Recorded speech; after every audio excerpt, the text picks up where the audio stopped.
এটা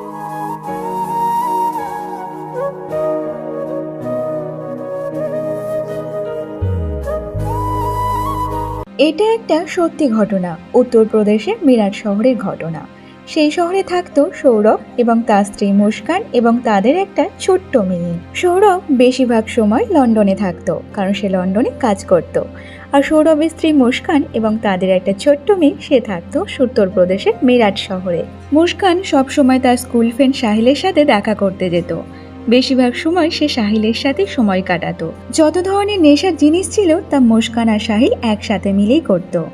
একদিন সৌরভ ঠিক করে সে তার মেয়ের জন্মদিনে বাড়িতে ফিরে আসবে, তার স্ত্রী বাচ্চাকে নিয়ে সে সময় কাটাবে। কিন্তু তার জন্য তার বাড়িতে যে ভয়ঙ্কর কিছু অপেক্ষা করছিল সেই ব্যাপারে সে কিছুই জানতো না। তারপর সৌরভ সে লন্ডন থেকে ইন্ডিয়াতে ফিরে আসে।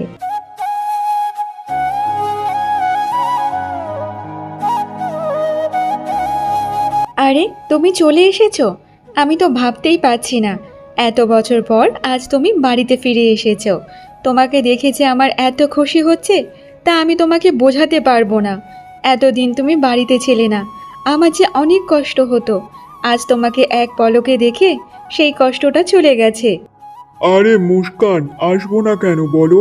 আজ তো আমার মেয়ের জন্মদিন, আর আমার যতই বড় কাজ থাকুক না কেন, আমার মেয়ের সামনে ওইসব কাজকর্ম কোনো কিছুই না। তাই তো আজ আমি ছুটি নিয়েই এখানে চলে এসেছি। আজ তোমাদের সাথে আমি সময় কাটাবো। সৌরভের চোখে মুখে ফুটে উঠেছিল খুশির ছায়া, কারণ সে অনেক বছর পর বাড়িতে ফিরে এসেছে, তাই সে অনেক খুশিতে ছিল। জানো মুস্কান, আজ আমি অনেক খুশি, কারণ অনেক বছর পর আজ আমি আমার স্ত্রী এবং বাচ্চার সাথে সময় কাটাবো। তা বলো দেখি, আমার রাজকন্যা কোথায় আছে এখন? শোনো, তোমার রাজকন্যা সে ঘরের মধ্যে বসে বসে খেলা করছে। ও তোমাকে দেখলে সে অনেক খুশি হবে। যাও, তুমি ওর কাছে ঘরের মধ্যেই যাও। তারপর সৌরভ তার মেয়ের সাথে দেখা করার জন্য সে ঘরের মধ্যে যায়।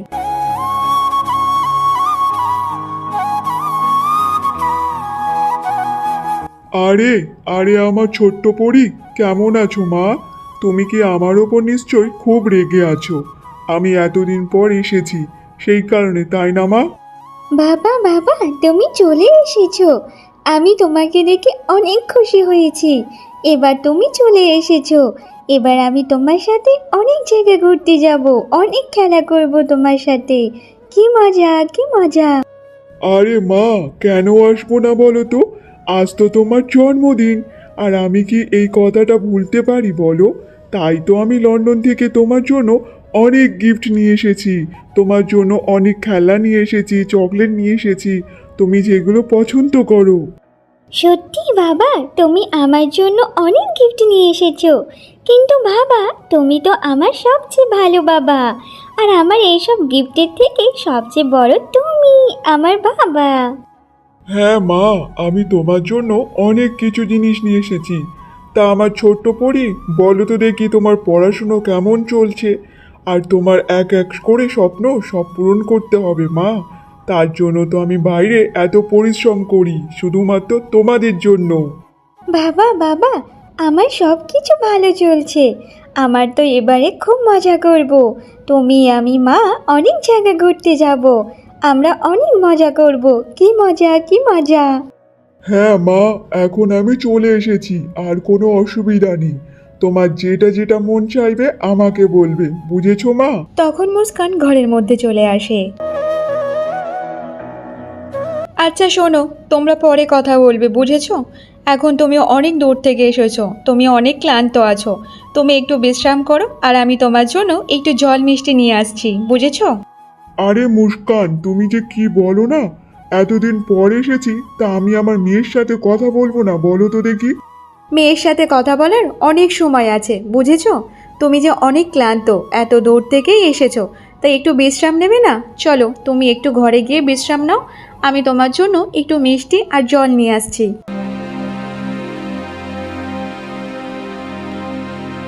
মুস্কানের মনে মনে অনেক কিছু চলছিল। তারপর মুস্কান তার প্রেমিক সাহিলকে ফোন করে। আরে বেবি মুস্কান, বলো কি করছো বলো তো? আর বাড়িতে সবকিছু ঠিকঠাক চলছে তো? শোনো, এখানে কোনো কিছুই ঠিক নেই। আমি তোমাকে যেটা যেটা বলবো সেটা ভালোভাবে কান খুলে শোনো। একটা ওষুধ দোকান থেকে ঘুমের ওষুধ নিয়ে এসে আমার বাড়ির পিছনে দাঁড়িয়ে থাকো। আমি যখন সুযোগ পাবো তখন ওই ঘুমের ওষুধটা সৌরভকে খাইয়ে দেব। ওর গল্প এখানে তাড়াতাড়ি শেষ করতে হবে, আমাদের হাতে বেশি সময় নেই, বুঝেছো? ওকে আর আমি সহ্য করতে পারছি না, তুমি তাড়াতাড়ি চলে এসো। আরে মুস্কান, তুমি যেটা বলবে সেটাই হবে। এতদিন তুমি যা যা বলেছো সেটা কি কখনো করিনি বলো? তুমি যেটাই বলবে আমি সেটাই শুনবো।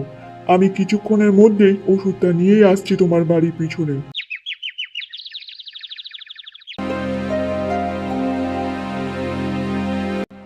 এই নাও জল আর মিষ্টি, তোমার জন্য আমি বাজার থেকে তোমার পছন্দের মিষ্টি আনিয়ে রেখেছি। আর এইটা ঠান্ডা জল, এই ঠান্ডা জলটা খেলে এই গরমের মধ্যে একটু তোমার ভালো লাগবে। এত দূর থেকে এসেছো গরমের মধ্যে, এই ঠান্ডা জলটার একটু মিষ্টিটা খেয়ে নাও, দেখো তোমার খুব ভালো লাগবে।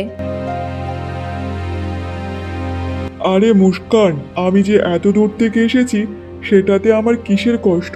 তোমাদেরকে সামনে দেখে সেই কষ্ট যে আমার চলে গেছে নিমেষের মধ্যে। আমার কোনো কষ্ট না, তোমরা যে আমার সাথে আছো এটাইতে আমার সব কিছু খুশি গো। আর তোমাদের ছাড়া এই দুনিয়াতে আমার কি আছে বলো তো? তোমরাই তো আমার সব কিছু। মুস্কানের মনে মনে শুধু একটাই জিনিস চলছিল, সে যে কোনো প্রকারেই সৌরভকে তাদের পথের কাঁটা হিসাবে সরিয়ে দেবে। তাকে কিভাবে শেষ করতে হয় সেই প্ল্যান খুঁজছিল। এমনভাবে কিছু ঘন্টা কেটে যায়।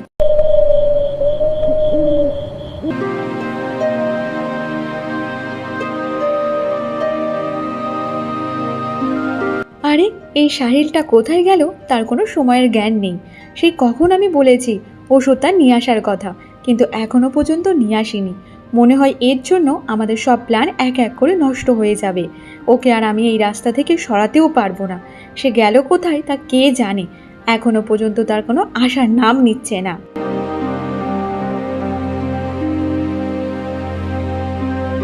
এই নাও মুস্কান, এই ওষুধটা নিয়ে এসেছি, নাও তুমি। আরে এতক্ষণ তুমি কোথায় ছিলে বলো তো?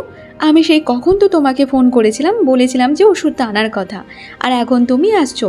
তোমার কাছে কি কোনো সময়ের জ্ঞান আছে বলো?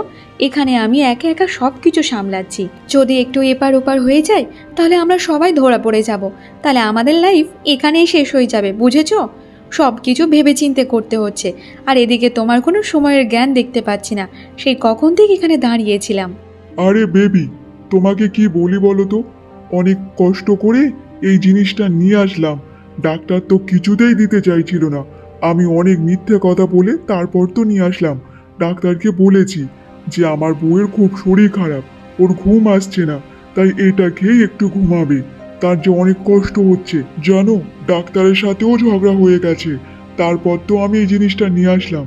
এটা অনেক বিষাক্ত জিনিস, বুঝেছো? আচ্ছা ঠিক আছে, শোনো, আমি যখনই তোমাকে ফোন করব তখন তুমি ঘরের মধ্যে চলে আসবে, বুঝেছো? আর হ্যাঁ, একটাও কোনো যেন ভুল না হওয়া চাই।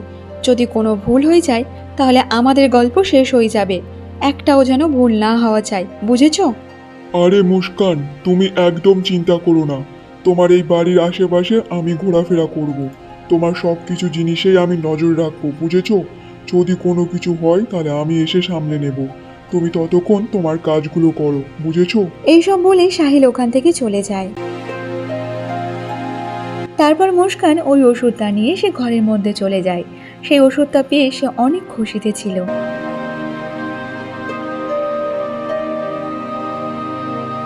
আমি ভাবছি এই পাউডারটা পুরোটাই দিয়ে দেব, কারণ সামান্য যদি দিই তাহলে ও যদি ঘুম না আসে তাহলে আমাদের প্ল্যানটা নষ্ট হয়ে যাবে। আগে তো একবার প্ল্যানটা নষ্ট হয়ে গেছে, এইবার নষ্ট করলে আর চলবে না। তার চেয়ে বরং এই পুরো ওষুধটা সবটাই ভাতের সাথে মিশিয়ে দিই, তারপর দেখা যাক কী হয়। ও না ঘুমালেও ঘুমাতেই হবে ওকে আজকে, ওর গল্প শেষ করতেই হবে। তারপর মুস্কান ওই শিশিরে যা ওষুধ ছিল তা সৌরভের খাবারের সবটা মিশিয়ে দেয়। তারপর সে ভাতের থালা নিয়ে সৌরভকে দিতে যায়। ছুটকি, তুমি এখানে কি করছো? যাও, রাত হয়েছে, ঘরেতে গিয়ে ঘুমিয়ে পড়ো। আর বাবাকে এখন একটু একা ছেড়ে দাও, কারণ তোমার বাবা খাওয়া দাওয়া করে একটু বিশ্রাম নেবে, বুঝেছো? যাও, ঘরে যাও। ঠিক আছে মা, আমি বাবাকে একদম জ্বালাতন করব না। আমি এক্ষুনি গিয়ে শুয়ে পড়ছি।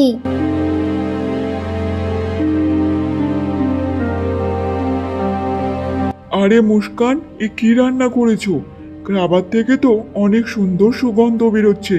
তবু আবার আমার পছন্দের খাবার তুমি রান্না করে নিয়ে এসেছো। বাহ বাহ বাহ, অনেক বছর পর তোমার হাতের রান্না খাবো।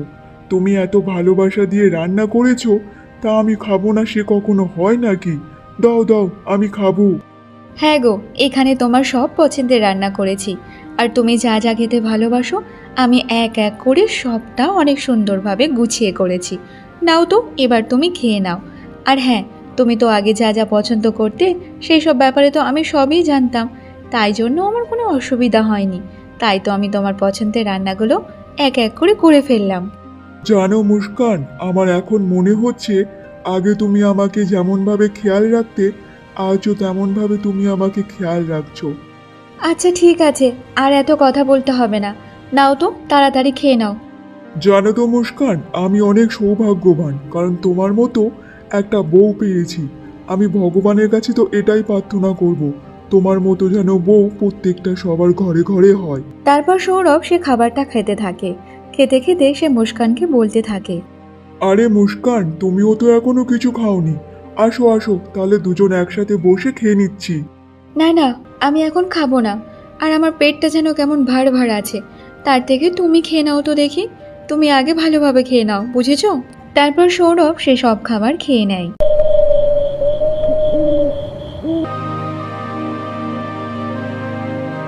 মুস্কান, আমার মনে হচ্ছে এত দূর থেকে তো আমি এসেছি, তাই আমার অনেক ক্লান্ত লাগছে।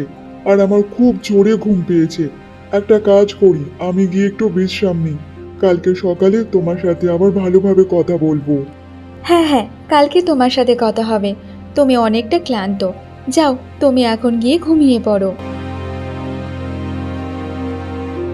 তারপর সৌরভ সে বিছানাতে গিয়ে শুয়ে পড়ে। কিন্তু সৌরভ এটা জানতো না তার এটা শেষ ঘুম। আরে, যেমনটা চেয়েছি তেমনটাই হয়েছে। সৌরভ তো ঘুমিয়ে পড়েছে। আমার মনে হয় না যে ওর ঘুম ভাঙবে। তাড়াতাড়ি এবার সাহিলকে ফোন করে ডাকতে হবে। তারপর মুস্কান সে তাড়াতাড়ি করে তার প্রেমিক সাহিলকে ফোন করে। আরে সাহিল, শোনো, সব কাজ সম্পূর্ণ হয়ে গেছে। তুমি একটা কাজ করো, তাড়াতাড়ি ঘরের মধ্যে চলে আসো। যা কিছু করতে হবে খুব তাড়াতাড়ি আমাদেরকে বুঝে শুনে করতে হবে। তুমি তাড়াতাড়ি ঘরের মধ্যে চলে এসো। আরে বেবি, তোমার ফোনের অপেক্ষায় বসেছিলাম। আমি এক্ষুনি আসছি ঘরের মধ্যে, তুমি একদম চিন্তা করো না।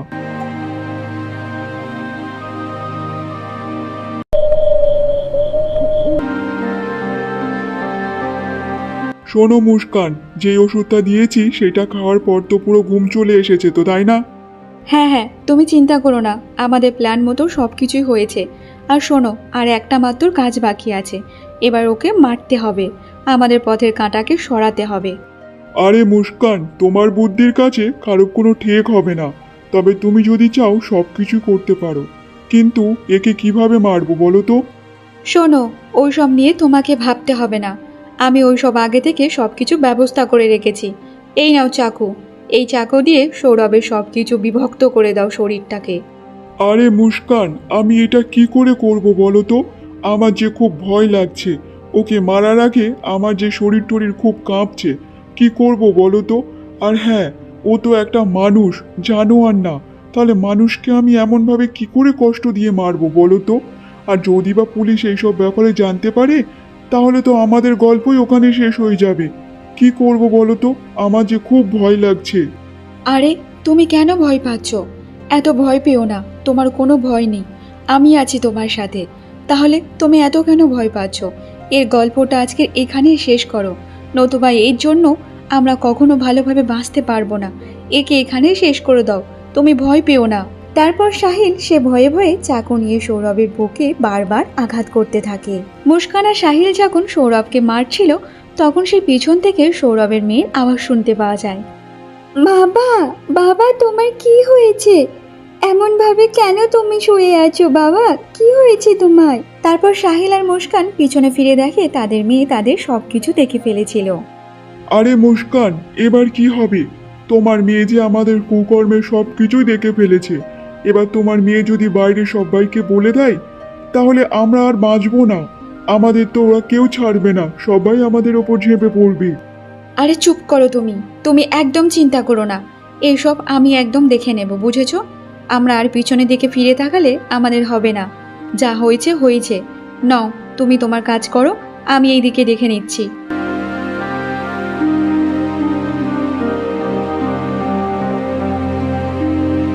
মা মা, বাবার কি হয়েছে? বাবার সারা শরীরে এমনভাবে কেন রক্ত বেরোচ্ছে মা? বাবার কি হয়েছে বলো না মা। যা দেখেছিস সেটা ভুলে যা। আর এই ব্যাপারে যদি বাইরে কারোর কাছে কোনো মুখ খুলেছিস, তোর বাবার যেই অবস্থা হয়েছে সেটা তোর সাথে হবে। আর হ্যাঁ, একদম কাউকে কোনো কিছু কথা না বলবি। আর এটা আমার বাড়ি, আমি যেটা বলবো সেটাই হবে, বুঝেছিস? না মা, আমি কাউকে বলবো না। আমি কিছুই দেখিনি আর কিছুই শুনিনি মা। আমাকে মেরো না মা, আমাকে মেরো না। আমার যে খুব ভয় করছে মা, খুব ভয় করছে।